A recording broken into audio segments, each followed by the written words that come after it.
పరిశుద్ధాత్ముడి లోపల ఉన్నవాడు పౌలు లాగా ప్రతిరోజు తిరుగుకుంటూ వాక్యం చెప్తాడు.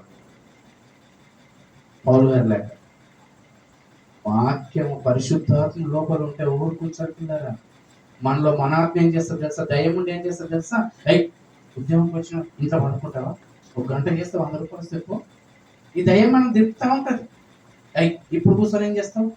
ఆడిపోతే 100 రూపాయలు ఇస్తారు పో. ఈడ కూర్చొని ఏం చేస్తావు? తింటాం. ఆడ తింటే కడుపు నీరు తింటారు పో. దయ్యం ఏం చేస్తుంది తెలిసి శరీర సంబంధమైన కోరికలకు మనం రెస్ట్ లేకుండా తిప్పుతుంటది. అదే పరిశుద్ధాత్మ మనలో ఉంటే ఏమో తెలుసా? ఈడ వాక్యం చెప్పిన ఇదే కాదు, అక్కడ ఇంకో వాక్యం చెప్పు.